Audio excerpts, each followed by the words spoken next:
Before we dive into part 2, let me quickly catch you up on what happened in episode 1. Josephine, a talented black artist from Brooklyn, met Daehyun Park, heir to Korea's Hansong Technologies empire, at her gallery opening in New York. They fell in love, or so she thought. But when she flew to Seoul for their wedding, everything changed. His family controlled every detail, dismissed her dreams, and treated her like a decorative piece in their corporate empire. At the altar, in front of 500 guests, Josephine said no and walked away. She returned to New York with threatening messages, international scandal, and no idea what came next. If you haven't watched part 1 yet, pause this video right now and go watch it. The link is in the description. Trust me, you need the full context to appreciate what happens in this episode. Go ahead, I'll wait. Okay, you're back. Let's continue. 2 weeks had passed since I walked out of that wedding, and I was sitting in one of the most intimidating spaces I had ever been in. The Rivera Contemporary Gallery in Chelsea was all white walls, polished concrete floors, and art that probably cost more than my entire life. Marcus Rivera sat across from me, mid-40s, sharp suit, the kind of man who made decisions that could make or break careers. He was scrolling through images of my previous work on his tablet, and I was trying not to have a panic attack. "Your technique is solid," he said finally, looking up at me. "But technique isn't what interests me about your work." I waited, my coffee cup shaking slightly in my hands. "What interests me is this." He turned the tablet to show me a photo from my exhibition, the one where I had first met Daehyun. "You paint fragmentation, identity, the performance of self, and then you went and lived it in the most spectacular way possible." "I didn't plan it that way," I said quietly. "The best art never is planned." "Josephine, do you know what happens when someone becomes internationally famous overnight?" "They get destroyed by the internet." He smiled. "Sometimes. Or sometimes, if they're smart and brave, they use that attention to show the world who they really are. The wedding story made people curious about you. My job is to turn that curiosity into collectors who will pay serious money for your work." "And how do we do that?" "You paint. You paint the most honest, raw, authentic work you've ever created. You have approximately 4 months of relevance before people move on to the next scandal. In that time, we mount an exhibition that makes critics and collectors understand that you're not just a story. You're an artist. A real one." "Can I do this?" I asked. "That's entirely up to you. But Josephine, I don't waste my time on artists I don't believe in. So the question isn't, can you do this? The question is, will you?" I thought about my empty bank account, the threatening messages, the comments calling me a gold digger and worse. Thought about my tiny studio in Bushwick and my half-finished paintings. Then I thought about standing at that altar, choosing myself over security. "Yes," I said, "I will." Back in my studio that night, I stared at a blank canvas for 3 hours. Nothing came. My mind was a mess of doubt and fear and what-ifs.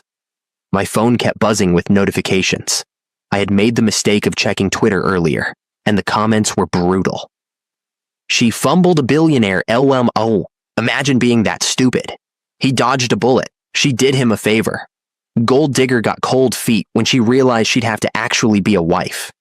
I threw my phone across the room and immediately regretted it, because I couldn't afford to replace it if it broke. Thankfully, it landed on my bed. I tried to paint. I picked up a brush, dipped it in paint, and just stood there, frozen. The canvas stayed blank. My mind stayed blank. Everything was blank. At 11 p.m., someone pounded on my door. "Joe, I know you're in there. Open up before I get your super to do it." Kendra. I opened the door, and she took one look at me and pushed her way inside with 2 bottles of wine and a bag of Chinese takeout. "When was the last time you ate?" she demanded. "I don't know. This morning? Yesterday." "Sit." She unpacked the food while I sat on my secondhand couch, feeling like a scolded child.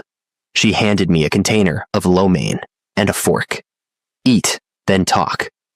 I ate. The food tasted like cardboard, but I forced it down because Kendra was watching me like a hawk. When I finished, she poured us both wine and sat down next to me. Talk, she said. I can't paint, I said.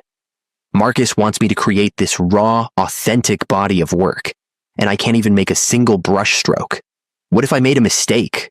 What if I should have just married him and learned to be happy with it? Kendra set down her wine glass very carefully. Josephine Clark, I have known you since we were 18 years old.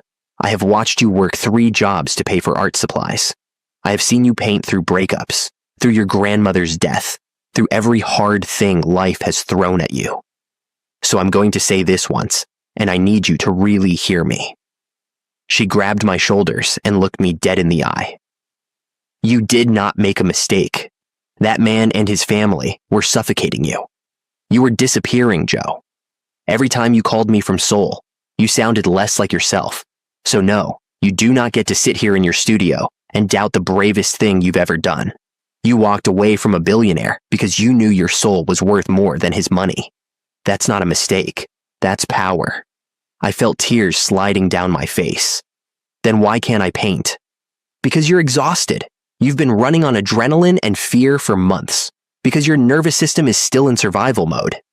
Give yourself a minute to breathe, Joe. The art will come. It always does. We finished both bottles of wine that night, and Kendra stayed over, refusing to leave me alone. At 2 a.m, slightly drunk and definitely emotional, I stumbled to my easel. I picked up a brush. I didn't think, I just moved. Red paint. Violent, angry strokes across the canvas. Then white, then black. My hands moved like they had a mind of their own, and I painted until the sun came up. When I finally stepped back, covered in paint and exhausted, I saw what I had created. A woman, abstract but recognizable, tearing off a wedding dress. The dress was dissolving into paint strokes, into freedom, into air. Her face was tilted up, eyes closed, and you couldn't tell if she was screaming or singing. I titled it Liberation. When Marcus came to see it 3 days later, he stood in front of it for a full 5 minutes without speaking. This, he said finally. This is what I was talking about. How many more can you do? As many as it takes, I said. Meanwhile, 7,000 miles away in Seoul, Dae-hyun was sitting through another family dinner that felt more like a business meeting. His mother sat at the head of the table, his father to her right, and across from him sat Hana, looking perfect as always in a cream-colored dress that probably cost more than most people's monthly rent. The Japanese merger is moving forward, his father was saying. The board is pleased with the progress despite the unfortunate publicity from last month. Unfortunate publicity. That's what they were calling my walking out on their son. Dae-hyun, are you listening? His mother asked sharply. Yes, mother. Hana was just saying that she's free this weekend. Perhaps you two could have dinner. Reacquaint yourselves. Hana smiled at him, and it was a nice smile. Practiced, perfect. I'd like that, she said. It's been too long, Dae-hyun. I've missed our conversations. He looked at her and felt absolutely nothing. No attraction, no interest, not even friendship. Just a vague sense of being trapped. Sure, he said, because it was easier than arguing. After dinner, Hana walked with him to the compound's garden. The same garden where I had cried, and where the older household staff member had warned me about this family. Your mother is worried about you, Hana said softly. She says you've been distant. I'm fine. Are you, though? Dae-hyun, what happened with that girl, with Josephine? It must have been difficult. But you know, sometimes we make mistakes. We get caught up in something that seems exciting, but isn't really suited for our lives. He stopped walking and looked at her. Is that what you think? That Josephine was a mistake? Wasn't she? Look at what happened. She humiliated you and your family. Someone who really loved you wouldn't have done that. He wanted to argue, but he was too tired, and part of him, the part that had been raised by his parents, agreed with her. Josephine had embarrassed them. She had made a scene. She hadn't tried harder to fit in. But another part of him, a part that was growing louder every day, whispered that maybe she had been right to leave. "I should go," he said. "Early meeting tomorrow." Hana touched his arm gently. "I'm here if you need to talk. We understand each other, you and I. We always have." He nodded and walked away, pulling out his phone as he went. Almost without thinking, he typed Josephine's name into Instagram. Her profile was public. Recent photos showed her in her studio, covered in paint, smiling at the camera. There was life in her face, energy. She looked free in a way she had never looked in Seoul, even in their happiest moments. He stared at those photos for a long time, and something cold and heavy settled in his chest. Regret. Back in New York, I was meeting with a lawyer that Marcus had recommended. Her name was Patricia Chen, and her office in Midtown was all dark wood and intimidating law books. "The threatening messages are concerning," she said, reviewing the screenshots I had provided. "But without being able to definitively trace them to the Park family, there's not much we can do legally." "What about the negative press?" I asked. "I know they're behind it." Patricia pulled up several articles on her computer. "These tabloid pieces, the ones calling you a gold digger, questioning your motives, they're problematic. And yes, I've done some digging. At least 3 of these publications received payments from a PR firm that has connections to Hansong Technologies." My stomach dropped. "So they're paying people to destroy my reputation?" "In essence, yes. But here's the challenge. Proving it definitively would require a lengthy legal battle that would cost hundreds of thousands of dollars and possibly years of your life. You'd be fighting one of the wealthiest families in Asia. So they just get away with it." Patricia leaned forward, her expression serious but kind. "Or you beat them by succeeding anyway. The best revenge isn't legal action, it's living well. It's becoming so successful that their smear campaign becomes irrelevant. You have a gallery exhibition coming up. You have Marcus Rivera representing you. Focus on that. Let your art speak louder than their money." I left her office feeling both defeated and determined. They wanted to destroy me, but I wasn't going to let them. The universe has a funny sense of timing. 2 days after that meeting, I was sketching in a coffee shop in Brooklyn, trying to work through ideas for my next painting. I was so focused on my notebook that I didn't notice someone approaching my table until they bumped it, sending my coffee cascading across the surface. "Oh my God, I'm so sorry." I looked up to see a man around my age, black, handsome, with kind eyes that were currently wide with horror. He was already grabbing napkins, trying to stop the coffee from reaching my sketchbook. "It's okay," I said, rescuing my notebook. "No real damage. I'm normally not this clumsy, I swear. I was reading something on my phone and not watching where I was going, which is exactly what my mother warned me not to do. Please, let me buy you another coffee, and a pastry, and whatever else you want, because I feel terrible." There was something disarming about his genuine distress. I found myself smiling. "Coffee is fine, thank you."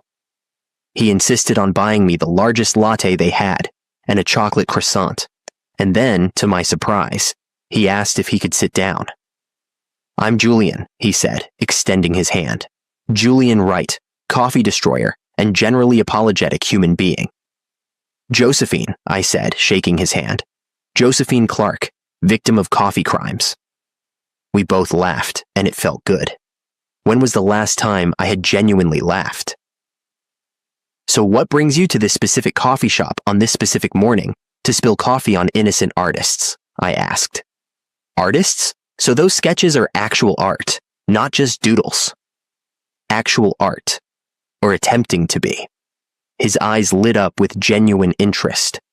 "Can I see?" I hesitated, then turned my sketchbook toward him.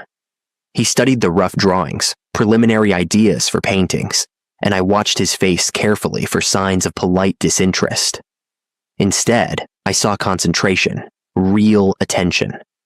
These are incredible, he said. There's this energy to them, like movement frozen mid-action. What medium do you work in? Oils, mostly. Acrylics sometimes. You know art. I know enough to recognize talent when I see it. My mom was a painter. She passed away a few years ago, but I grew up surrounded by canvas and turpentine. What's your artistic focus? We talked for 2 hours about art, his mother, and his work. He was a tech entrepreneur and had founded an educational app company that helped kids in underserved communities access quality learning resources. He was passionate about it in a way that reminded me of myself, talking about painting. He didn't ask me what I did beyond art, didn't ask about my background or my story. He just talked to me like I was a person, not a headline. When we finally stood to leave, he asked for my number. I'd really like to see more of your work, he said. And maybe, if you're interested, get coffee again, where I promise not to spill anything. I gave him my number, and as I walked home, I realized I was smiling, really smiling. That night, Julian texted me.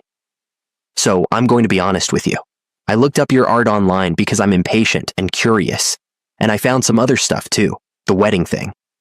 I just want you to know that I think what you did took incredible courage, and it doesn't change anything about wanting to get to know you.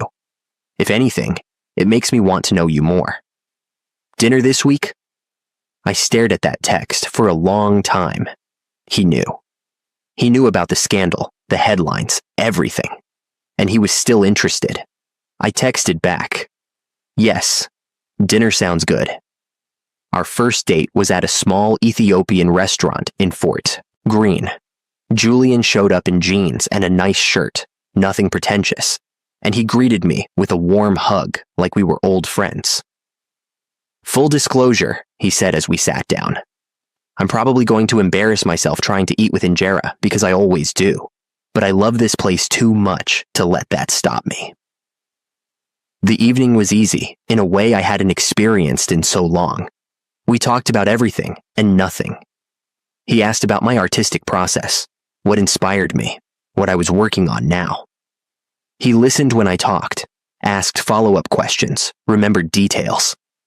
When I carefully mentioned the wedding situation, trying to gauge his real reaction, he put down his water and looked at me seriously.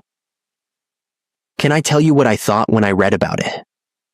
I thought, this woman knows her worth. She got to the altar, the moment where most people would be too scared to back out, and she chose herself. That's not crazy or dramatic or whatever people online are saying. That's someone who knows that you can't build a life with someone if you have to destroy yourself to do it. You really think that? I know that. My dad was a diplomat. I grew up watching my mom shrink herself to fit into his world, give up her painting, play the perfect diplomatic wife. She was miserable, Joe. She drank too much, cried behind closed doors, and died never having pursued her real dreams. I was 12 when she passed, and one of my biggest regrets is that I never got to see her truly happy, truly herself. So yeah, when I read about you walking away, I didn't see someone who made a mistake. I saw someone who was brave enough to not become my mother. We didn't talk much after that. We just sat there, the weight of what he had shared hanging in the air between us. I'm sorry about your mom, I said finally. Me too. But her story taught me something important. Life's too short to live someone else's version of your life. You've got to be yourself, even when it costs you something. When he walked me home that night, he didn't try to kiss me. He just hugged me goodbye and said, I'd really like to see you again. I'd like that too, I said. Over the next few weeks, Julian became a steady presence in my life. Not overwhelming or possessive, just there. He'd text me good morning, ask how my day was going, invite me to low-key hangouts, nothing fancy, just walks in the park or coffee or browsing bookstores. He met Kendra at a bar in Williamsburg, and I watched nervously as my best friend interrogated him. So you're a tech entrepreneur, Kendra said, her tone skeptical. What does that actually mean? Julian laughed. It means I built an app, convinced some investors it was worthwhile, And now I spend my days trying to make education more accessible while also trying not to run out of money. A lot of spreadsheets, a lot of late nights, occasionally rewarding when I see it actually helping kids. And you're interested in Jo because she's talented, intelligent, funny. And she doesn't take herself too seriously, despite being incredibly serious about her art. Also, she has excellent taste in Ethiopian food. Kendra looked at me, then back at him. Okay, you pass, for now. Julian grinned. That's all I can ask for. Later, Kendra pulled me aside. I like him, she said. He seems genuine. Just, take it slow, okay? You've been through a lot. I know, I am. But slow wasn't hard with Julian because he never pushed. When he came to my studio for the first time, he didn't try to analyze my work or offer unsolicited opinions. He just found a corner, pulled out his laptop, and worked quietly while I painted. After an hour, I realized how comfortable the silence was. You don't have to just sit there, I said. Isn't this boring? He looked up from his laptop. Boring? I'm watching you create. This is the opposite of boring. Plus, I'm getting work done. Win-win. It became our routine. He'd come over a few evenings a week, bring dinner or coffee, and we'd just exist in the same space while each doing our own thing. Sometimes we'd talk, sometimes we wouldn't. It was peaceful in a way I hadn't known I needed. 6 weeks after our first date, lying on my studio floor surrounded by paint supplies, Julian asked, "What's the exhibition about? I know it's happening, but you haven't really told me the concept." I was quiet for a moment. It's called Unbecoming. It's about shedding the versions of ourselves that we perform for other people. The personas we put on to be acceptable, lovable, successful. It's about the violence and the freedom of taking those masks off. Sounds intense. It is. It's the most personal work I've ever done. He rolled onto his side to look at me. I'm really proud of you, for doing this, for turning something painful into something beautiful. I looked at him. His face was open and honest, with no hidden agendas. Can I tell you something? I said. Anything. I'm happy. Right now, in this moment, covered in paint in my tiny studio with you. I'm actually happy. And I haven't felt that in a really long time. He smiled and reached for my hand. Good. You deserve to be happy, Jo. In Seoul, Daehyun was anything but happy. The pressure from his family had intensified to an unbearable degree. Every dinner was the same. Every conversation circled back to responsibility, image, the family business, and increasingly to Hana. His mother had started planning events that conveniently included her.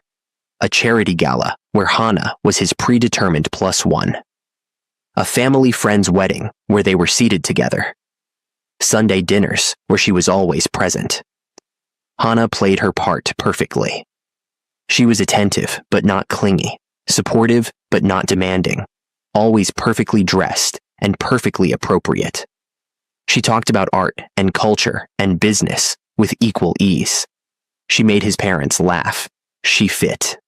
And Daehyun felt absolutely nothing. One evening, after another orchestrated dinner, Hana asked if they could talk privately. They walked to the garden, the moon bright overhead, and she turned to face him. I know what your parents are doing, she said quietly. The matchmaking, the constant invitations. If it makes you uncomfortable, I can back off. Does it make you uncomfortable? He asked. She considered the question carefully. Honestly, no, I've always cared about you, Daehyun. We have history. We understand each other's worlds. I think we could be good together if you were open to it. But I'm not going to force anything. The question is, what do you want? He looked at her, this beautiful, accomplished, appropriate woman who checked every box his family had ever had for a daughter-in-law. And he tried to feel something. Anything. All he felt was tired. I don't know, he said. That's fair. But Daehyun, you can't live in limbo forever. That American girl, She's moved on. She's doing her own thing, living her life. Maybe it's time you did the same. After she left, Dae-hyun sat in the garden until past midnight. He pulled out his phone and, almost against his will, checked Josephine's Instagram again. New post, a photo of a painting in progress, vibrant and chaotic and beautiful. The caption read, "Sometimes you have to destroy who you were to become who you're meant to be." The comments were overwhelmingly positive, people calling her brave, talented, and inspiration. Her following had grown substantially. She was thriving. And he was sitting in his family's garden, more miserable than he had ever been in his life. The next morning, Dae-hyun woke up to find his mother in his apartment. She had a key, of course. She always had access to everything in his life. "We need to talk," she said, sitting on his couch like she owned the place, which technically she did. "Mother, I'm not in the mood." "I don't care. Sit." He sat. "Your father and I have been patient. We've given you time to recover from your embarrassment. But it's been nearly 3 months and you're still moping around like a teenager. This needs to end." "What needs to end?" "This self-pity. This dwelling on that girl. Dae-hyun, she left you. She humiliated you and our family in front of everyone who matters. And now she's in America, probably laughing about it all, while you're here destroying your future." She's not laughing. She's painting. She's doing what she loves. His mother's eyes narrowed. "You're still following her online, still checking on her." "What if I am?" "Then you're being a fool. That woman didn't love you. If she had loved you, she would have stayed. She would have worked through the difficulties instead of running away." Something in Dae-hyun snapped. "The difficulties? Mother, you tried to pay her to leave before the wedding even happened. You treated her like she was an embarrassment, like her art was a hobby instead of her life's work. Father talked about her like she was a business merger, and I just let it happen. I let you all make her feel worthless. And then I wondered why she left." His mother stood up, her face cold. "We did what was necessary. That girl would have been a disaster for this family. She didn't understand our world, our obligations, our responsibilities. No, she understood perfectly. She understood that in our world, people aren't people. They're assets or liabilities. She understood that I would have asked her to be someone she wasn't for the rest of her life. And she was brave enough to say no. Brave? She was selfish. She was honest, which is more than I can say for any of us. We're all performing, Mother, all the time. Playing our roles, saying what we're supposed to say, doing what we're supposed to do. And for what? To maintain some image? To keep the shareholders happy?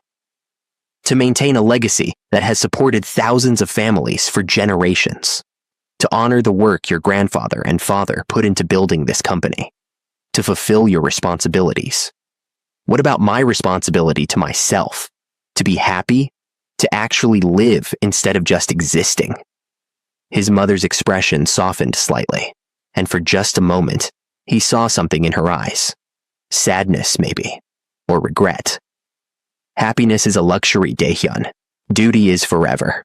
The sooner you accept that, the easier your life will be. She left, and Dae-hyun sat in his apartment, staring at the walls of his expensive prison. That evening, he got a call from the family's PR director. "Sir, we'd like to schedule a photo shoot for next month. You and Ms. Hana for Seoul magazine. The angle is Korea's power couple reunites. Your mother approved it." She approved it. "Yes, sir. We're thinking a spring issue. Very elegant, tasteful. The engagement announcement could follow in the fall, and then a wedding next year. We've already started preliminary planning." "You've started planning my wedding?" "Preliminary planning, yes, sir. Obviously, nothing is finalized until you and Ms. Hana officially announce your engagement, but we like to be prepared." Dae-hyun hung up without responding. He looked around his apartment, all expensive furniture and empty spaces. He thought about his schedule, every hour accounted for, every meeting predetermined. He thought about his future, planned out by other people, every major decision made by committee.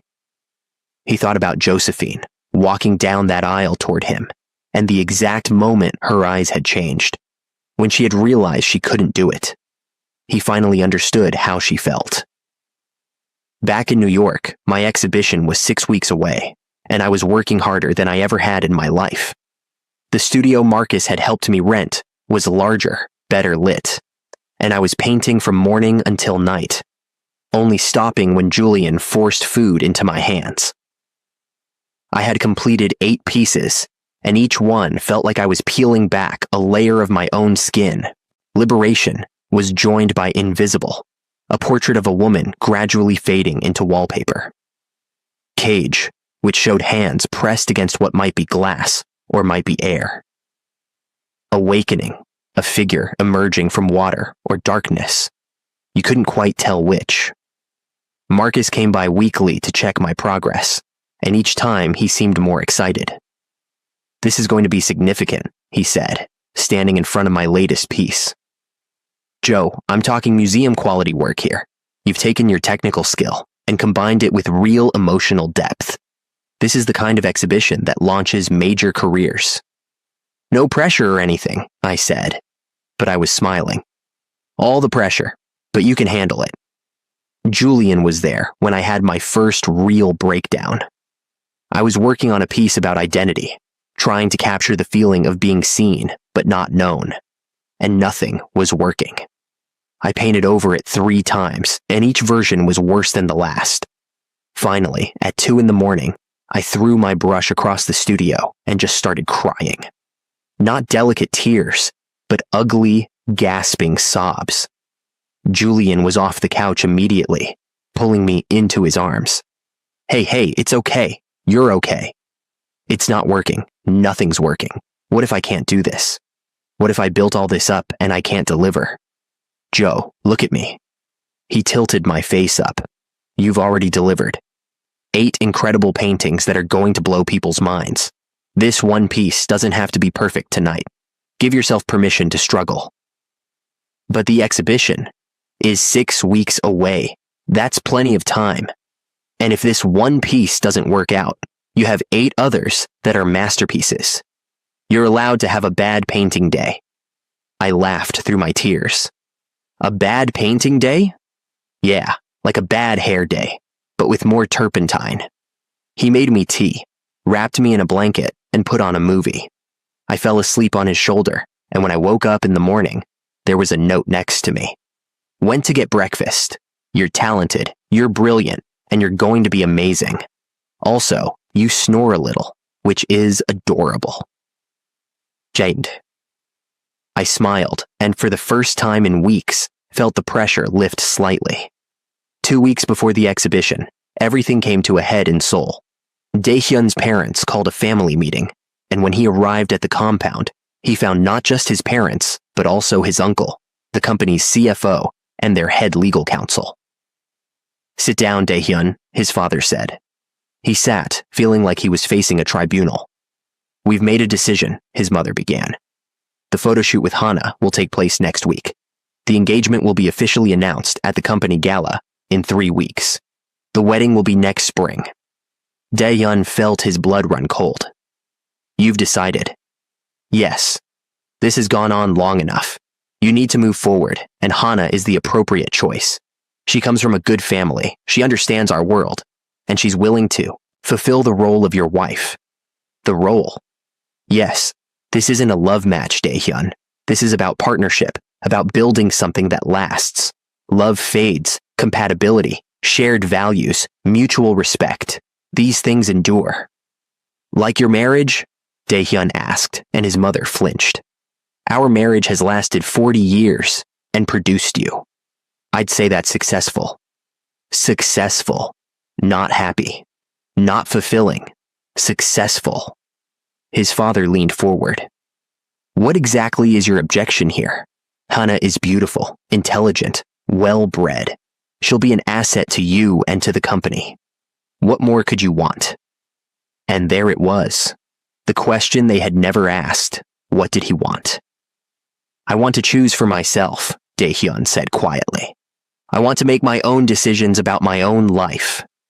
You can make decisions, his mother said, but not ones that affect the company, the family, our reputation.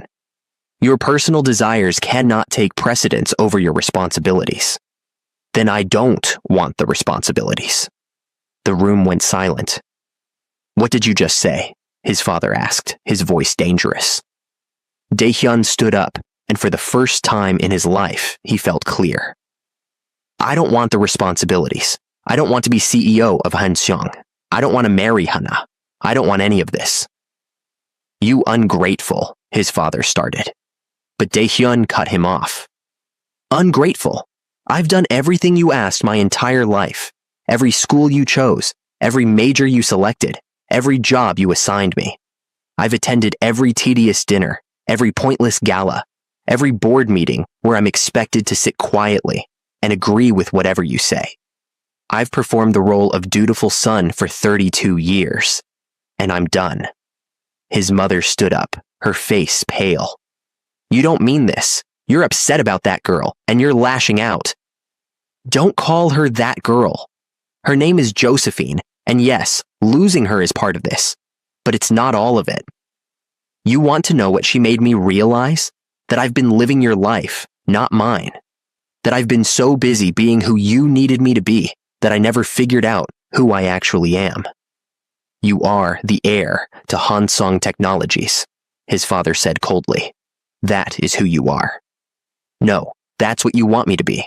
But I'm also a person who likes jazz music and bad action movies, who wanted to study literature before you forced me into business school, who draws in the margins of meeting agendas because I'm bored out of my mind, who fell in love with an artist and was too weak to protect her from you. We protected you from her, his mother said. She would have ruined your life. No, you ruined my chance at having a real life. And I let you because I was too scared to stand up for myself. But I'm not scared anymore. I'm done. If you walk away from this family, his father said, standing up to his full height, you walk away from everything, the company, the money, the apartment, all of it. We will cut you off, completely. Do it, Daehyun said. His uncle finally spoke up. Daehyun, think about this carefully. You're angry right now, but in a few days, I'll still be done.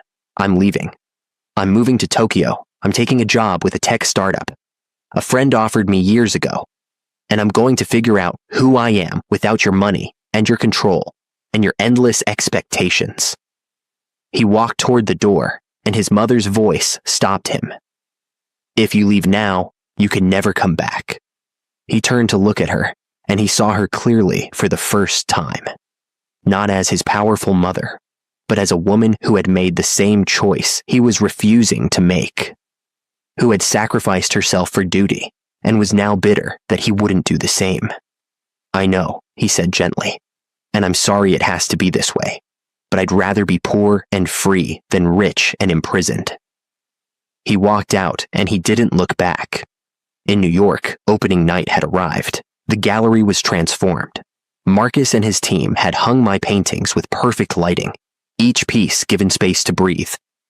The invitation list included major collectors, art critics from every important publication, and people from the New York art scene who could make or break a career. I stood in the bathroom, staring at my reflection.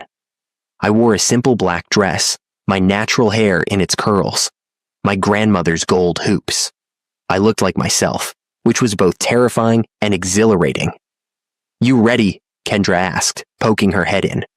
No, yes, I don't know. That's the spirit. Come on, people are arriving, and Marcus wants you to do a walkthrough before it gets too crowded. I stepped out into the gallery, and my breath caught. My paintings, my raw, vulnerable, painful paintings, were displayed like they mattered. Like they were art, not just therapy, or processing, or whatever I had told myself they were. Julian appeared at my side, looking handsome in a suit, but somehow still completely himself. You did this, he said quietly. All of this. You should be so proud. I'm terrified. Yeah, but you're here. That's what counts. The gallery began filling up, critics with their notebooks, collectors with their assistants, art lovers with their wine. I watched people move through the space, stopping in front of each painting, discussing, debating, feeling. A woman stood in front of Liberation and started crying. When I asked if she was okay, she said, "I walked away from my engagement 6 months ago. Everyone called me crazy. This painting, it's exactly how I felt. Thank you for making it." A man spent 20 minutes in front of Cage, and when Marcus approached him, he asked about purchasing it for his corporate collection. The art critic from Art Forum spent an hour in the gallery, taking notes on every piece. Marcus found me around 9 p.m., beaming. 5 pieces sold already, and I've had inquiries about the others. Joe, this is a complete success. I felt tears pricking my eyes. Really? Really? You did it. You turned pain into art, and people are responding. This is just the beginning.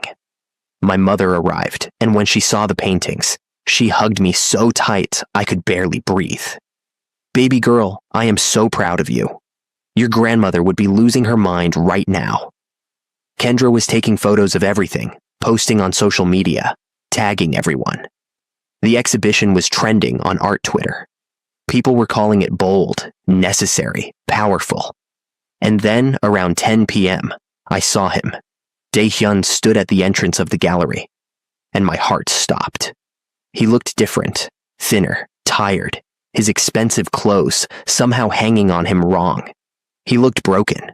Security started to approach him, but I shook my head. I walked over slowly, Julian trailing behind me, concerned. "Josephine," Dae-hyun said, and his voice cracked. "Can we talk, please?" I looked back at Julian, who squeezed my hand and said, "I'll be right here." I led Dae-hyun to a small office in the back of the gallery, away from the crowd. We sat down, and for a moment, neither of us spoke. "I'm sorry," he said finally. "I know I don't have the right to be here, but I needed to see you. I needed to tell you that you were right, about everything." Dae-hyun, please let me finish. I stood up to my parents. I told them I wouldn't marry Hana, wouldn't take over the company, wouldn't live the life they planned for me. I walked away from all of it. The money, the apartment, the job, everything. I stared at him. "You did what?" "I left. I'm moving to Tokyo next week, starting over. I'm taking a job with a small tech company, living in a regular apartment, figuring out who I am without my family's money and control." Tears were streaming down his face now. "And I wanted you to know that losing you, it woke me up. You were brave enough to walk away when I was too weak to protect you. But I'm trying to be brave now. I'm trying to become someone who deserves respect, even if it's too late for us."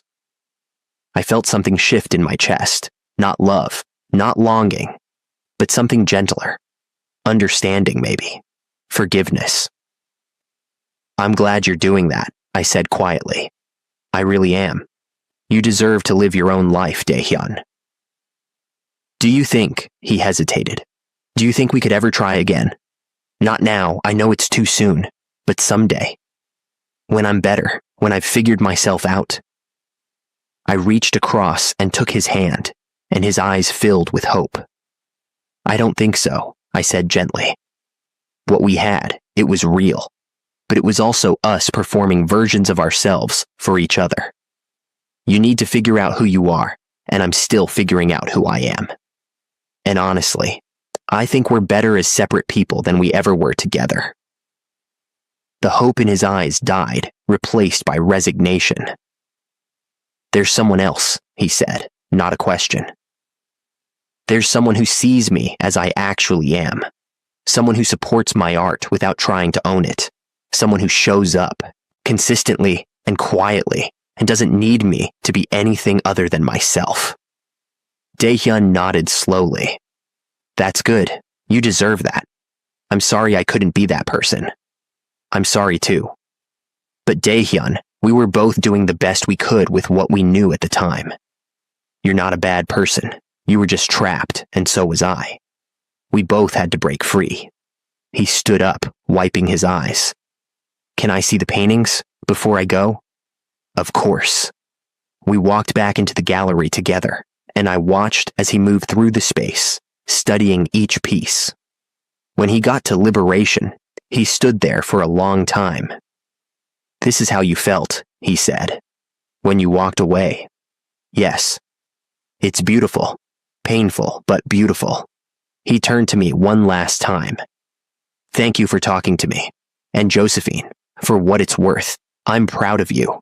Proud of your courage, your talent, everything you've become. I hope someday I can be even half as brave." "You will be," I said. "You already are." He left, and I watched him go, feeling lighter than I had in months. Julian appeared at my side immediately. "You okay?" he asked. "Yeah," I said, and I meant it. "I really am." "Good, because there's a critic from the Times who wants to interview you, and Marcus is about to have a heart attack from excitement." I laughed and let Julian lead me back into the gallery, into my life, into my future. 3 months later, I was in my new studio, bigger and brighter, and still in Brooklyn, because I loved my neighborhood too much to leave. Julian was at his desk in the corner, working on his laptop while I painted. It was a Saturday afternoon, lazy and perfect. My phone rang with an unknown international number. I almost didn't answer, but curiosity won. "Hello?" "Josephine, it's Dae-hyun. I hope it's okay that I'm calling." "It's fine. How are you?" "Good, actually. Really good. Tokyo is incredible. I'm working for this tiny startup, and it's chaotic and messy, and I love it. I'm living in a shoebox apartment and eating ramen most nights, but I'm happy." I smiled. "I'm glad. I wanted to tell you that I'm in therapy, working through, well, everything. My therapist says I have a lot of unpacking to do regarding family expectations and identity.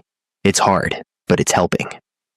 "That's wonderful, Dae-hyun, really. And I wanted to thank you for having the courage to walk away. You saved both our lives that day. I see that now." "We saved ourselves," I said, "but I'm glad you see it." We talked for a few more minutes, and when we hung up, I felt at peace. He was going to be okay. We both were. My phone buzzed with a text from Marcus. "The Modern wants Liberation for their permanent collection. Call me ASAP." I screamed, and Julian looked up, startled. "Good scream or bad scream?" "Good scream. The Modern wants to acquire one of my paintings." He jumped up and hugged me, spinning me around the studio. "That's incredible. We should celebrate. Fancy dinner? Dancing? Both." "Both," I said, laughing. That evening, Julian and I went to a Sunday farmers market in Prospect Park. It was one of our favorite weekend traditions, just walking through the stalls, buying vegetables and homemade bread and honey from local vendors. We were arguing playfully about whether we needed more tomatoes when my phone buzzed with an email notification. Subject: acquisition offer. Liberation. I opened it and read through quickly, then had to read it again because the number didn't make sense. "Joe, what's wrong?" Julian asked, noticing my face. "The museum. They're offering. This can't be right." I showed him the email, and his eyes widened. "That's incredible. Joe, do you know what this means? I'm not going to have to eat ramen anymore." He laughed and picked me up, spinning me around right there in the middle of the market. Random people started clapping because my joy was apparently contagious. We got home that evening, and I stood in my studio, looking at my new painting in progress. I didn't have a title for it yet, but it was bright, full of color and movement and life. It was hope made visible. Julian came up behind me, wrapping his arms around my waist. "What are you thinking about?" he asked. "About 6 months ago, standing at that altar, terrified out of my mind, knowing I was about to blow up my entire life." "Regrets?" I turned in his arms to face him. Not even one. Walking away from Dae-hyun, from that life, it was the scariest thing I've ever done. But it led me here. To this studio, to my art, to you. To actually being myself instead of performing a version of myself that other people could accept. I love yourself, Julian said, kissing my forehead. The messy, complicated, brilliant, paint-covered version of yourself. Even when I'm grumpy and covered in turpentine and having an artistic crisis at 3 a.m. Especially then. I looked at my reflection in the darkened window. Paint in my hair, one of Julian's old t-shirts covered in stains, my own space, my own voice, my own life. The girl who stood at that altar would be proud of who I was becoming. No, not becoming. Who I had become. I picked up my brush and added a few more strokes to the painting. Bold, confidence, free. This was my life now. Uncertain, messy, completely mine. And I wouldn't change a single thing. 6 months after the wedding that never was, I was exactly where I was supposed to be. Not in a palace in Seoul, not wearing designer clothes and attending charity galas, but in my studio in Brooklyn, covered in paint, in love with a man who really saw me, and building a life that was authentically, beautifully, imperfectly mine. I had walked away from a billionaire, from security, from a fairy tale that would have been a nightmare, and I had walked toward myself. That's the thing nobody tells you about courage. It's not about grand gestures or dramatic moments. It's about choosing yourself over and over, again, even when it's hard, even when people don't understand, even when you're scared. I chose myself at that altar, and every day since, I've chosen myself again. That's not the end of a story. That's the beginning of a life. Thank you so much for watching this 2-part series. If you made it all the way to the end, you're amazing. Please hit that like button, subscribe if you haven't already, and tell me in the comments what you thought of Josephine's journey. Would you have made the same choice? Have you ever had to choose yourself over what everyone else expected?